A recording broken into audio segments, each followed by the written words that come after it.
Hello guys, welcome back to my channel. आज की video में हम डिस्कस करेंगे जूनियर कोर्ट असिस्टेंट की जो आरटीआई फाइल की थी मैंने ऑनरेबल सुप्रीम कोर्ट में, और उसमें मैंने कई सवाल पूछे थे ऑनरेबल सुप्रीम कोर्ट से। जिससे मैंने पहला सवाल पूछा था कि कितने नंबर ऑफ कैंडिडेट्स ने क्वालिफाई किया है कैटेगरी वाइज, और मेरिट लिस्ट में जो मेरिट बनेगी उसमें क्या प्रीलिम्स के मार्क्स इंक्लूड होंगे, और क्या टाइपिंग के मार्क्स इंक्लूड होंगे, और कंप्यूटर के मार्क्स इंक्लूड होंगे या नहीं, या फिर डिस्क्रिप्टिव एग्जाम ही मार्क्स का आपकी मेरिट डिसाइड करेगा। और भी कई सवाल पूछे थे मैंने। तो चलिए शुरू करते हैं वीडियो को और डिस्कस करते हैं कि कौन कौन से मैंने सवाल पूछे थे ऑनरेबल सुप्रीम कोर्ट से, और उन सवालों का क्या जवाब आया है directly from the horses mouth. और अगर आपको वीडियो इन्फॉर्मेटिव लगे तो प्लीज वीडियो को लाइक कीजिएगा और चैनल को सब्सक्राइब कीजिएगा। अब पहला क्वेश्चन मैंने पूछा था ऑनरेबल सुप्रीम कोर्ट से आरटीआई के थ्रू कि what are the number of seats reserve for each category in junior court assistant supreme court of India exam. ये था मेरा पहला सवाल। और दूसरा सवाल था मेरा कि please provide the number of candidates in each category out of total candidates who have qualified for the JCA descriptive exam. अब जैसा कि हम सब जानते हैं कि 5000 प्लस लोगों ने क्वालिफाई किया था डिस्क्रिप्टिव एग्जाम। तो कितने नंबर ऑफ कैंडिडेट्स जो के थे कि हर एक कैटेगरी में, कि जनरल कैंडिडेट कितने क्वालिफाई किए, ओबीसी कैंडिडेट कितने क्वालिफाई किए, आपके एससी कैंडिडेट कितने और एसटी कैंडिडेट कितने क्वालिफाई किए, ये मैंने ऑनरेबल सुप्रीम कोर्ट से आरटीआई के थ्रू पूछा है।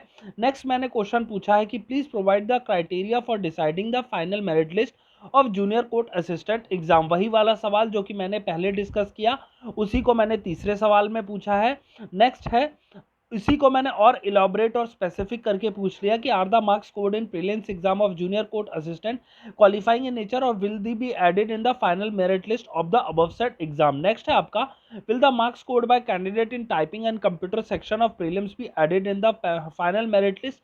कि टाइपिंग और कंप्यूटर सेक्शन में जो मार्क्स स्कोर किए हैं कैंडिडेट ने प्रीलिम्स में, क्या वो फाइनल मेरिट लिस्ट में इंक्लूड होंगे या नहीं होंगे। ये था मेरा पांचवा सवाल। नेक्स्ट था, when will the junior court assistant descriptive exam be held. जी हाँ, ये सबसे ज्यादा लोगों के मन में डाउट आ रहा है कि डिस्क्रिप्टिव एग्जाम कब होगा। तो उसके रिगार्ड में मैंने आरटीआई फाइल की है और उससे 6th क्वेश्चन में पूछा है ऑनरेबल सुप्रीम कोर्ट से कि क्या कोई tentative date supreme court of India ने डिसाइड कर रखी है कि इस टाइम हम अपना डिस्क्रिप्टिव एग्जाम करवाएंगे। नेक्स्ट मेरा 7th और 8th क्वेश्चन है, what will be the mode of junior court assistant descriptive exam. मतलब क्या है, क्या वो पेन एंड पेपर बेस्ड होगा या फिर कंप्यूटर पे जाके आपको टाइप करना होगा। ये सवाल मैंने ऑनरेबल सुप्रीम कोर्ट से पूछे हैं। और लास्ट 8th क्वेश्चन पूछा है, what was the cut off for each category including PWD candidates qualified for descriptive exam. ये था कि मतलब किस कैटेगरी के किस क्वालिफाइंग कैरेक्टर या फिर क्वालिफाइंग मार्क्स क्या थे हर एक कैटेगरी वाइज इंक्लूडिंग पीडब्ल्यूडी। तो ये क्वेश्चन होगा टोटल 8, जिसका जवाब मैं आपसे अभी डिस्कस करता हूं। पहला क्वेश्चन का जवाब आया है, please refer to advertisement dated so and so.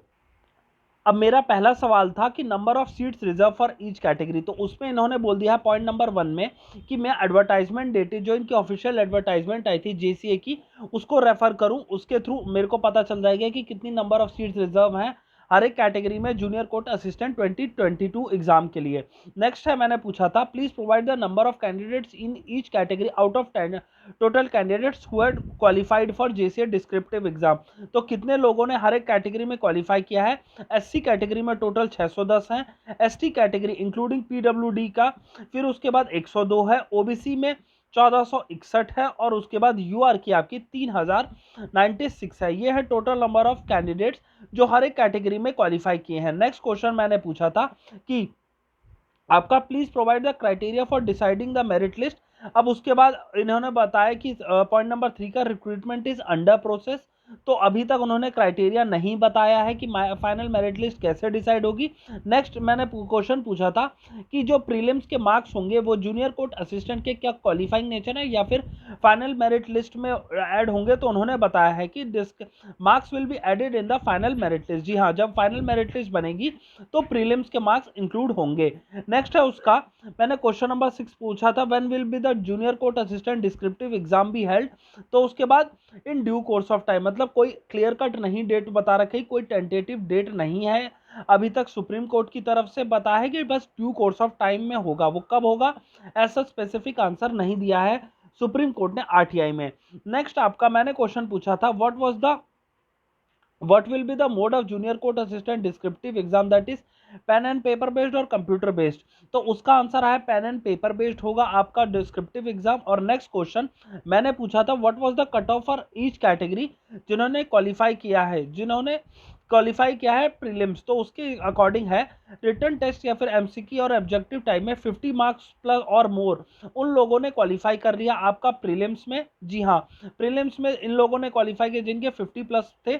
Computer knowledge के लिए 30 प्लस थे आपके क्वेश्चन। जी हाँ, 13 जिनके मार्क्स थे और या फिर ज्यादा उन्होंने प्रीलिम्स क्वालिफाई किया। और टाइपिंग टेस्ट में जिनके 25 मार्क्स से ज्यादा थे उन लोगों ने क्वालिफाई कर लिया है।